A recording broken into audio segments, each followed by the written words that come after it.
Bienvenue sur channel A Taste of K. Dans vidéo aujourd'hui, je vais montrer Kijan mwen fè Zel Kodenn Nan Sos. Ingrédients que utilisé pour nettoyer viande nan, c'est 6 livres Zel Kodenn, citron, vinaigre et sel. Pour m'assaisonner viande nan, m'a utilisé citron, épices, sazon, maggi, poudre sel, piment chili, ou soit on peut utiliser piment piqué avec 2 tasses d'eau. Pour faire sauce là, m'a servi réserve liquide qui était Kwit viande Kodenn nan, 2 tasses d'eau, pâte tomate, piment douce et oignon.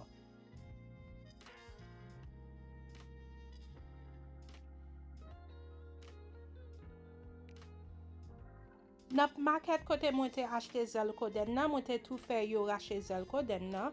Ça m'a fait kounye c'est que n'importe Zel Kodenn moi qui trop gros m'a fond li en moitié, m'a retiré peau moi qui trop large sous viande nan avec n'importe graisse.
Moi rese Zel Kodenn nan en bas de l'eau fouette avant moi commencer pour mettre y tremper dans acide.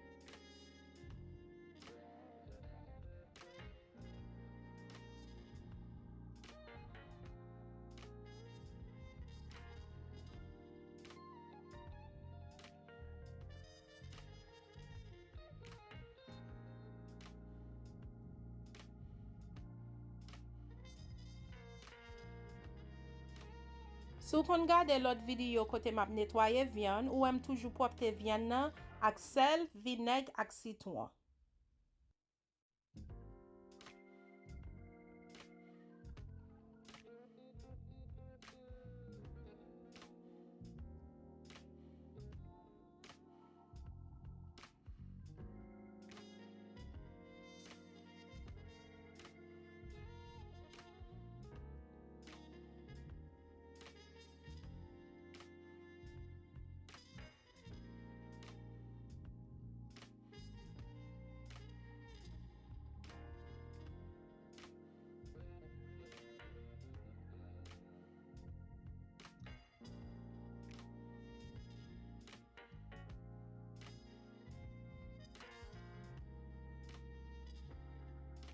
Dans bol ça m'a mette jus qui sorti non un citron, m'a tout utiliser citron ça pour les m'a saisonner viande nan.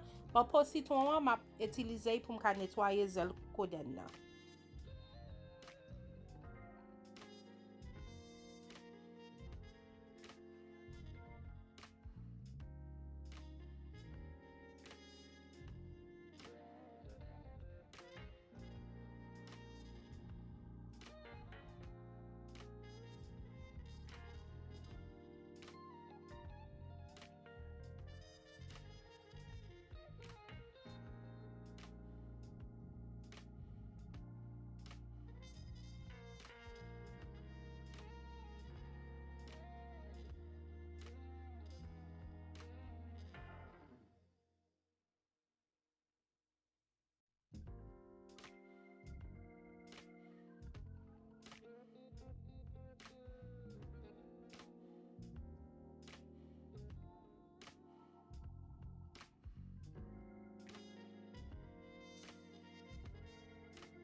Lem fin bien netwaye viande nan ak vinègre, citron ak sel, map kite chita nan dlo asid lan pour 10 minutes avant m'lage dlo chaud pour viande nan ka chaude.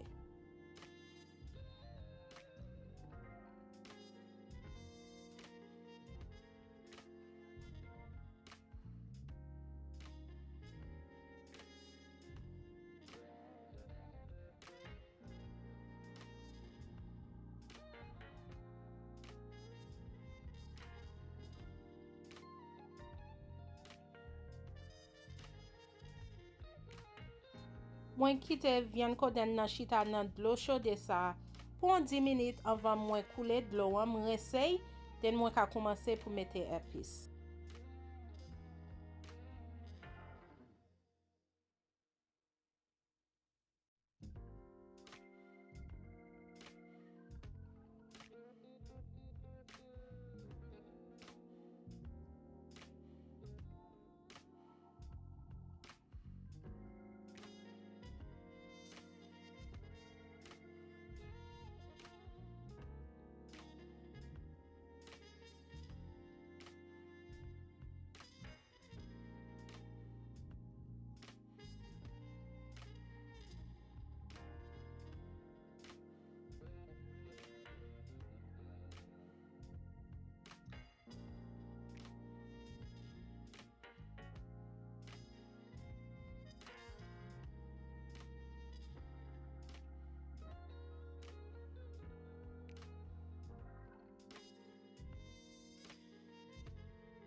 Pour saisonner viande nan, m'a mette citron, épices, sazon, maggi, paprika, poudre ak piment chili.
Mwen ajoute un ti kal sel.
kou ka wè nan imaj sa, mwen pete piment nan viande nan.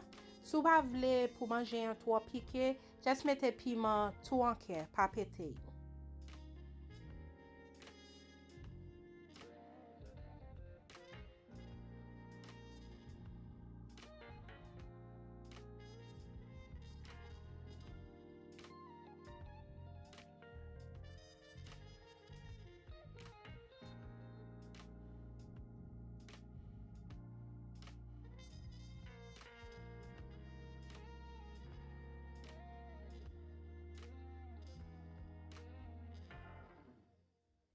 Mwen te kite viande nan bien seasonné, mte mette nan frigidaire. Kounye an deme m'a commencé pour m'cuire viande nan. Avant mette sous réchaud, mwen kite chita sous counter pour un petit temps, puis pas trop glacé avant li met réchaud en bay.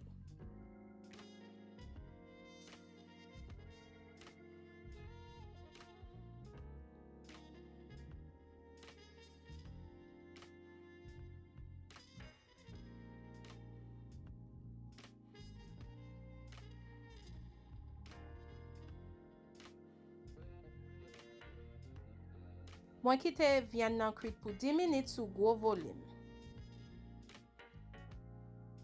Après 10 minutes, mwen découvri jan wè an, lèm te commencé pour m'cuire viande nan, mwen pat met okenn l'huile ni de l'eau.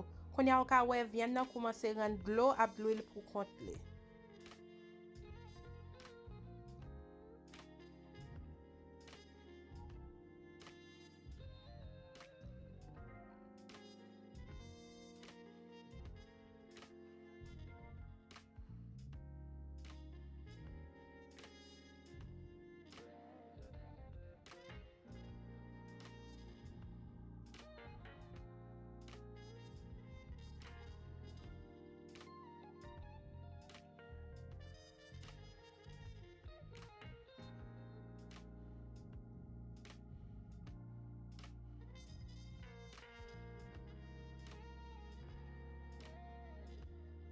Mwen recouvri chaudien et puis m'kite puis cuit pour un lot 10 minutes avant m'chenke.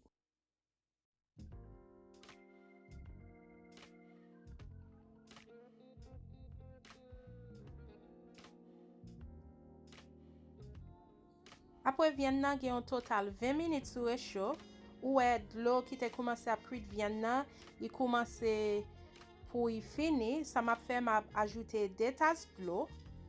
Et puis m'a couvri, m'a quitté bouillir sous volume medium high pour 20 à 25 minutes.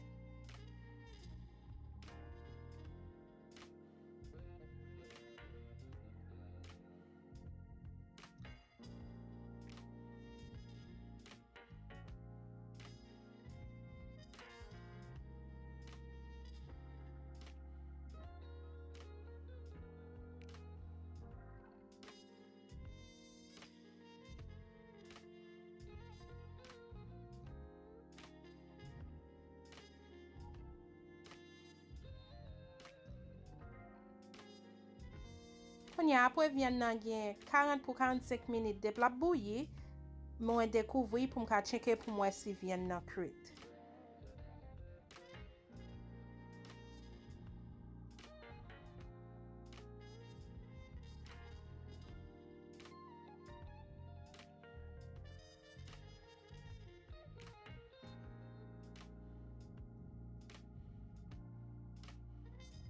Viande nan fin cuite, konya am besoin pour mettre un petit coulet dans viande nan.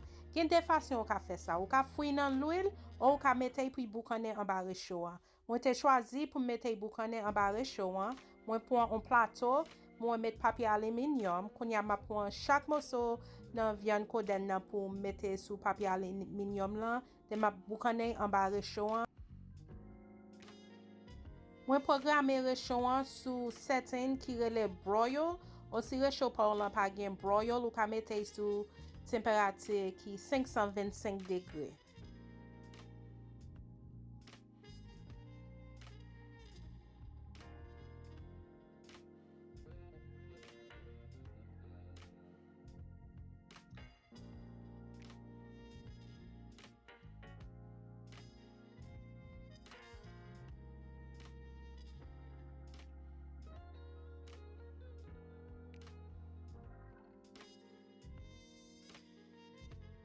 Toujours changer que viande Kodenn nan gen tan fin cuite, ça nous besoin y faire qu'on y a c'est pour un petit couler, toujours à surveiller.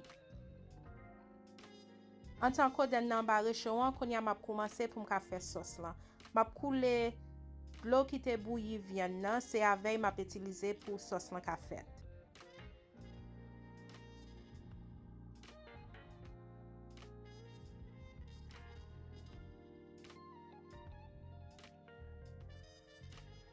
Dans chaudière qui propre, m'a ajouté petit cal nan l'eau qui te bouilli viande nan, m'a ajouté pâte tomate, m'a quitté pâte tomate l'enfoui.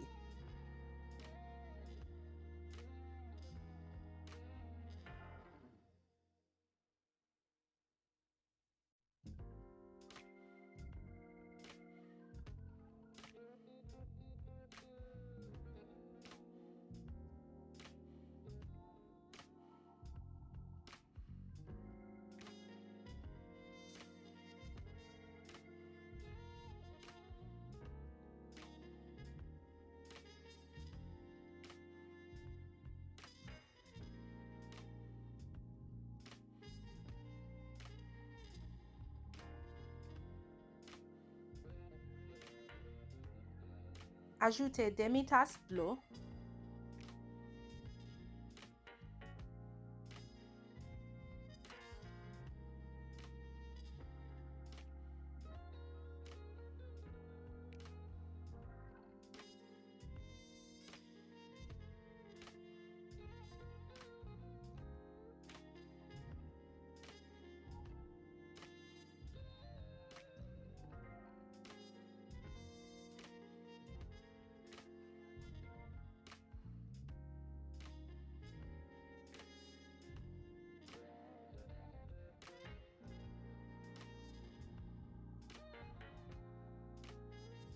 Après quitter pâte tomate lan fait un petit bouilli tout petit, m'a ajouter reste liquide qui te cuit viande nan ak 2 tasses d'eau.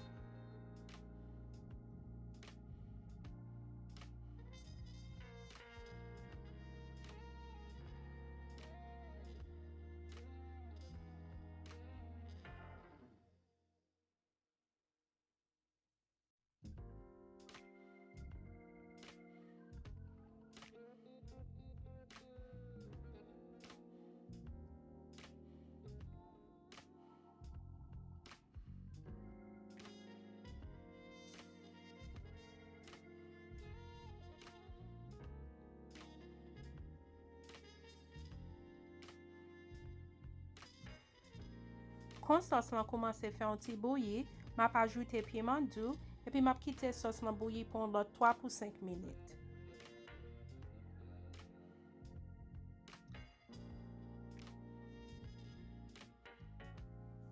Pas pilier parce que j'ai ajouté 2 tasses d'eau pour regoûter sauce lan pour essayer besoin okenn sel. Comme là moi pas mérité sel, son pas ajouté.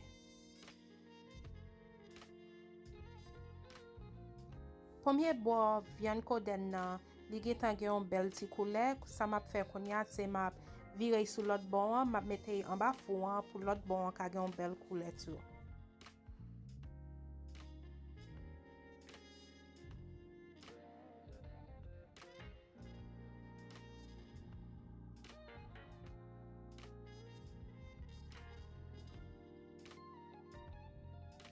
Konya, tous les bords viande Kodenn nan, gen un bel couleur, ça m'a fait qu'on y a c'est ajouter dans sauce là pour me faire bouillir pour 3-5 minutes.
Qu'on y a quitté Zel Kodenn nan fait un petit bouilli.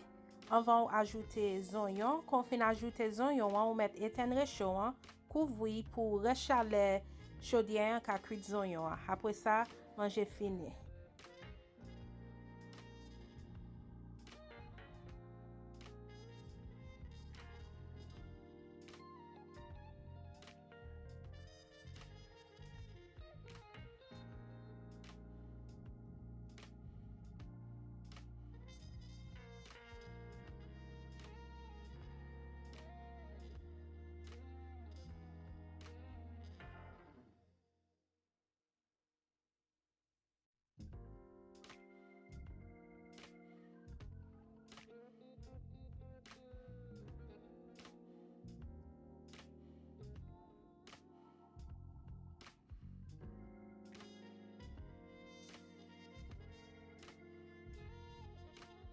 Merci parce que vous avez passé a Taste of K visit sur channel YouTube là. Now on l'autre vidéo.